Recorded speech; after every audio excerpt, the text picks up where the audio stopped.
Now in meter out circuit, you need a double acting cylinder here, a DCV, a power pack. This line goes to the tank, and here, as its name says, that meter out means the outflow you should control. Okay, so here this inlet inflow we are not controlling, so directly we will connect this inlet here. Okay, and this outlet we are controlling. Okay, so here outflow is controlled, so here you have to put a flow control valve. So here I am putting a flow control valve. Okay, so here this is variable flow control valve, and this is a pressure and temperature compensated flow control valve. Okay, so whenever the forward stroke will be there, so the fluid from the pump enters to the piston end of the cylinder, piston starts moving in forward direction. The return fluid from the rod end should go through this flow control valve to the tank. Okay, so return fluid you are controlling.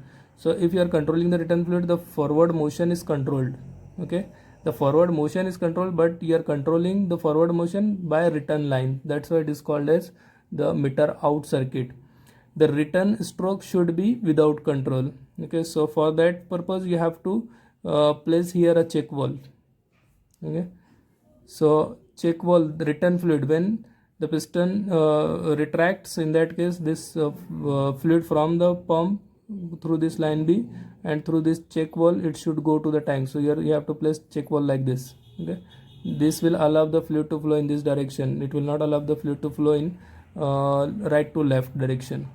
Okay, so when DCV is in second position, this pump line, and this is line B, this is line A, and this is tank line A, and this is for example B, pump and tank. So pump line is connected to line B, and fluid from the pump through this line B through this check valve enters to the piston and rod end of the cylinder. The piston retracts. At the same time the return fluid from the piston end of the cylinder comes to line A, and line A is connected to the tank, so return fluid will goes to the tank. In this way this meter out circuit will work.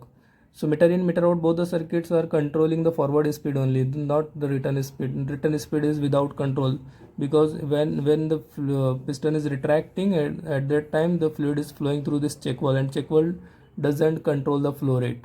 Okay, it will just control the direction of the flow.